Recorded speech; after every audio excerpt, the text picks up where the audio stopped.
Chief justice یحییٰ آفریدی متحرک ہو گئے ہیں اور انہوں نے عمران خان کے خط پر ایکشن لینے کا فیصلہ کیا۔ وزیر اعظم اور اپوزیشن لیڈر دونوں کو سپریم کورٹ میں بلا لیا۔ یہ سارا معاملہ ہے کیا؟ یہاں تک نوبت کیوں آئی؟ آئی ایم ایف کا ڈیلیگیشن سپریم کورٹ کیوں گیا تھا؟ یہ بھی میں بتاؤں گا۔ پھر ناظرین، آئینی بینچ میں سماعت ہو رہی ہے سیولین ملٹری ٹرائل۔ آج ججز نے بڑے ریمارکس دیے ہیں اور کہا ہے کہ 9 مئی کو کور کمانڈر ہاؤس لاہور میں گھس کر توڑ پھوڑ کی گئی۔ کسی شہری کے گھر میں بھی گھسنا جرم ہے، یہ تو کور کمانڈر ہاؤس۔ سب سے پہلے میں آتا ہوں ناظرین، چیف جسٹس یحییٰ آفریدی صاحب گزشتہ روز بالکل متاثر نہیں ہوئے، کوئی دباؤ قبول نہیں کیا جسٹس منصور علی شاہ کا، جسٹس منیب اختر اور پی ٹی آئی کا اور دیگر وکلاء کچھ تنظیموں کا۔ انہوں نے نئے ججز کی تقرری کا فیصلہ کیا۔ جوڈیشل کمیشن کا اجلاس ہوا، چند نے بائیکاٹ کیا، ممبران نے۔ یہ ججز اب پہلے فیصلے دیتے تھے، فیصلوں میں چیز لکھ، اب خطوط، اڈیالہ جیل سے بھی خطوط، یہاں سے بھی خطوط، یہ سلسلہ چل رہا ہے۔ تو آج جرنلسٹوں سے ایک ملاقات ہوئی ہے چیف جسٹس صاحب کی، اس میں بڑی اہم باتیں چند کی ہیں انہوں نے، میں وہ ناظرین تھوڑا سا آپ کو بتاتا چلوں۔ انہوں نے ایک بات یہ کی ہے کہ وزیر اعظم شہباز شریف نے انہیں خط لکھا تھا اور میں نے خط کا جواب نہیں دیا، مناسب نہیں سمجھا، اٹارنی جنرل کے ذریعے واپس سلام بھجوایا۔ وزیر اعظم کو پیغام دیا کہ ان کے خط کا میں جواب نہیں دوں گا۔ اپوزیشن لیڈر سے بھی رابطہ ہو گیا ہے اور بڑی مشکل سے رابطہ ہوا ہے۔ عمر ایوب صاحب کی بات کر رہے ہیں وہ۔ میں نے وزیر اعظم اور اپوزیشن لیڈر کو سپریم کورٹ میں مدعو کیا ہے، کوئی ہم سے یہ توقع نہ کرے کہ ایک ہی میٹنگ میں سارے جواب ملیں گے۔ چیف جسٹس نے سب سے اہم جو بات آگے کیا وہ ناظرین یہ ہے کہ عمران خان کا خط بھی انہیں ملا ہے۔ خط میں اٹھائے گئے نکات اور مندرجات سنجیدہ نوعیت کے ہیں۔ 184(3) کا معاملہ ججز کمیٹی کو بھیجنے کا فیصلہ کیا ہے۔ یہ ہے اس حوالے سے جو عمران خان اور گورنمنٹ کے معاملات ہیں ان پہ چیف جسٹس صاحب پہلی مرتبہ بولے ہیں۔ اور کل جو زبان استعمال کی گئی یحییٰ آفریدی کے بارے میں، چیف جسٹس صاحب کے بارے میں، وکلاء تنظیموں، بعض وکلاء تنظیموں کی طرف سے، وہ بھی افسوسناک، کچھ اپوزیشن رہنماؤں نے بھی۔ تو آج دیکھیں ان کا طرز عمل دیکھیں۔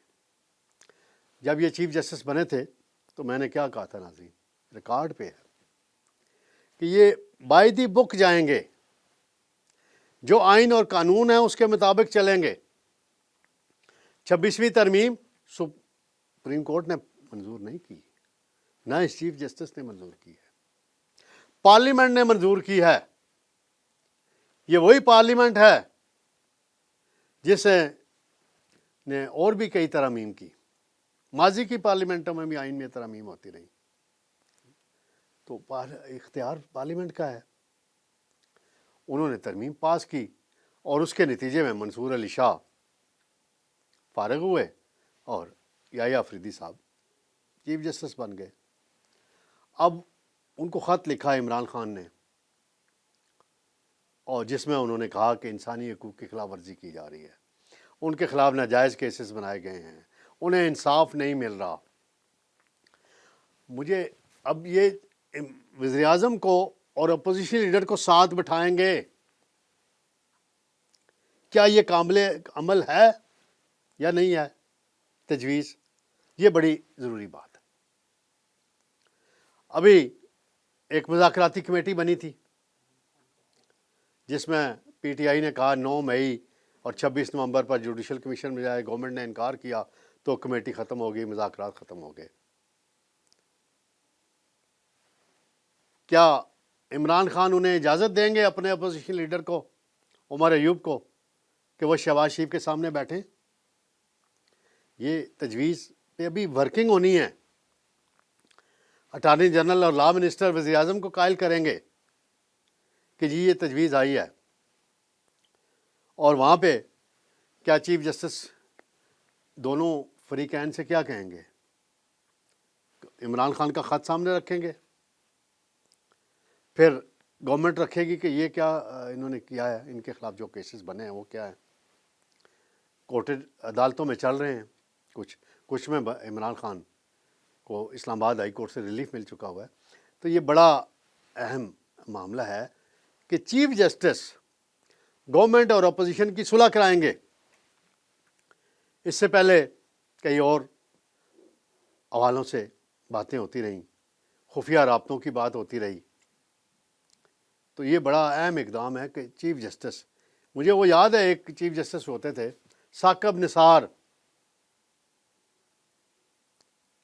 میں ان کے بارے میں کیا کہوں، شاہد خاقان عباسی کو بلا کے انہوں نے بطور پرائم منسٹر ڈرایا دھمکایا، شاہد خاقان عباسی ایسے ہوئے، ہینڈ آؤٹ بھی انہوں نے خود جاری کر دیا، اور قانون میں ترمیم کرنی تھی پارٹی صدارت کے حوالے سے، شاہد خاقان عباسی ڈر گئے اور قانون میں ترمیم نہیں کی۔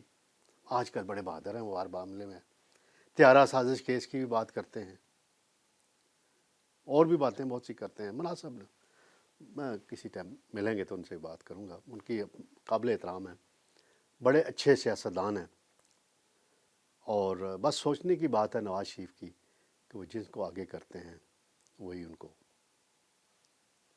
کیا کہے، دھوکہ دیتے ہیں، بے وفائی کرتے ہیں یا ان سے اختلاف کرتے ہیں، یہ ایک بحث ہے۔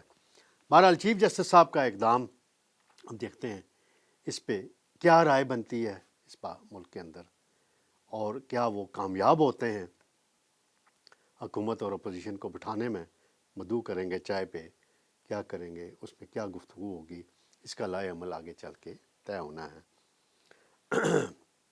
دوسری بات ہے آئی ایم ایف کا ڈیلیگیشن آیا ہوا ہے، انہوں نے بھی چیف جسٹس صاحب سے ملاقات کی تھی اور عدالتی ریفارمز، نیشنل جوڈیشل پالیسی سے انہوں نے آگاہ کیا، اور پراپرٹی رائٹس پر تجاویز بھی ان کی آئی ہیں، اور اس حوالے سے انہوں نے کچھ اور باتیں یہ کی ہیں بڑی اہم ناظرین۔ تو چیف جسٹس صاحب نے ایک اور بات کی ناظرین، میں وہ ذرا تھوڑا سا بتاتا چلوں، وہ ان سے سوال ہوا ایک، تو انہوں نے کہا میں نے ساتھی ججز سے کہا ہے نظام کو چلنے دیں، نظام میں خلل نہ ڈالیں۔ یہ کون سے ساتھی ججز ہیں؟ جو خط لکھتے ہیں، انہی کے بارے میں اشارہ ہے ان کا۔ پھر اسلام آباد ہائی کورٹ کا تذکرہ ہوا، جسٹس میاں گل حسن اورنگزیب کو سپریم کورٹ میں عارضی جج بنانے میں، تو انہوں نے کہا بڑے اچھا ہے، میں اس کا حامی ہوں کہ وہ سپریم کورٹ میں آئیں۔ پھر ان سے سوال ہوا کہ یہ بڑا ٹیکنیکل گیم ہوئی ہے میاں گل حسن اورنگزیب صاحب کے ساتھ، ان کو یہاں ایکٹنگ لا کے جناب ڈوگر صاحب، سرفراز ڈوگر صاحب ہیں، ان کو لاہور سے لایا گیا ہے، تو وہ چیف جسٹس بنیں گے۔ تو انہوں نے کہا نہیں میاں گل اورنگزیب صاحب ابھی دوڑ میں ہیں۔ وہ کیسے دوڑ میں جی، نوٹیفیکیشن ہو جانا ہے، وہ سپریم کورٹ میں انہوں نے آ کے کام شروع کر دینا ہے، دوڑ میں کیسے ہو جائیں گے؟ پھر میں یہ بتا دینا چیف جسٹس صاحب۔ یہاں تک ڈوگر کی بات ہے، ایک ڈوگر 2008-9 میں آئے تھے مشرف دور میں، جب ان کو ہٹایا گیا تھا افتخار چودھری صاحب کو، اس کو ڈوگر کوٹ کہا جاتا تھا۔ پھر ایک ڈوگر کوٹ آنے والی ہے، دیکھتے ہیں مکلا تحریک کہاں جاتی ہے۔ ڈوگر، ایک ڈوگر گیا، دوسرا ڈوگر آ رہا ہے، کورٹ صاحب دیکھیں آپ کیا کرتے ہیں۔ ناظرین دوسرا معاملہ ہے 9 مئی کا، آج بڑے ریمارکس دیے آئینی بینچ میں جو کیس کی ٹرائل کر رہا ہے فوجی عدالتوں کے حوالے سے، اس میں سلمان اکرم راجہ صاحب نے جو دلائل دیے، تو جسٹس نعیم اختر نے کہا کہ 1973 میں آئین بنا، 18ویں ترمیم میں مارشل لاء کے قوانین کا جائزہ لیا گیا، جو کام پارلیمنٹ کے کرنے کا اسے سپریم کورٹ سے کیوں کرانا چاہتے ہیں۔ جسٹس نعیم نے ریمارکس دیے اگر کوئی ملٹری آفیسر آیا تو پھر سوال کا جائزہ لیں گے، کیس کے اختیار سے باہر نہ نکلیں۔ بھارت میں پارلیمنٹ کے ذریعے قانون میں تبدیلی کی گئی۔ جسٹس حسن اظہر رضوی صاحب ہیں، وہ کہتے ہیں 9 مئی واقعات کی فوٹیج ٹی وی چینلز پر بھی چلائی گئی، کور کمانڈر ہاؤس میں گھس کر توڑ پھوڑ کی گئی۔ آج کل جلاؤ گھراؤ کرنا، توڑ پھوڑ کرنا ایک فیشن بن چکا ہے۔ 9 مئی کو ایک گھر میں گھس کر ٹیلی ویژن سکرین پر ڈنڈے مارے گئے۔ بنگلہ دیش میں بھی ایسا ہوا، شام میں بھی لوٹ مار کی گئی، یہ کلچر بن چکا ہے۔ اس موقع پر جسٹس مندوخیل صاحب فرماتے ہیں کہ کسی عام شہری کے گھر میں گھسنا بھی جرم ہے۔ جیسے حسن اظہر نے سوال کیا کہ کیا دنیا میں کبھی کہیں کور کمانڈر ہاؤسز پر حملے ہوئے؟ اس پر سلمان اکرم راجہ نے کے پاس تو فوری کوئی جواب نہیں۔ میں جلد ان کی کر کے مثالیں دے دوں گا۔ یہ آج ریمارکس ہوئے ہیں۔ پھر جسٹس وقار سیٹھ مرحوم کا بھی تذکرہ ہوا وہاں پہ، وہ جو انہوں نے فیصلہ دیا تھا ایک پرویز مشرف کے حوالے سے۔ تو یہ ناظرین دیکھیں آئینی بینچ میں، یعنی 9 مئی کا میں تو اکثر ذکر کرتا ہوں کہ اگر پی ٹی آئی یہ والا واقعے میں ملوث نہ ہوتی یا ایسا کام نہ کرتی تو شاید آج پھر شبانہ روز محنت والا وزیر اعظم نہ ہوتا، کوئی اور ہوتا۔ تو 9 مئی ان کے گلے کی ہڈی ہے۔ جب تک اس سے باہر نہیں نکلیں گے، معافی تلافی نہیں ہوگی، کھل کر معافی کا اظہار نہیں کریں گے، بات آگے نہیں بڑھ سکتی۔ چاہے گنڈا پور جتنے مرضی معاملہ مذاکرات کر لیں، بیرسٹر گور جتنی مرضی شہباز شریف کے سٹائل میں کوششیں کر لیں، تو ناظرین دیکھتے ہیں آئندہ چند دنوں میں کیا بڑی ڈیولپمنٹس ہونے والی ہیں۔ انشاءاللہ کل آپ کی خدمت میں دوبارہ حاضر ہوں گا۔ اللہ حافظ۔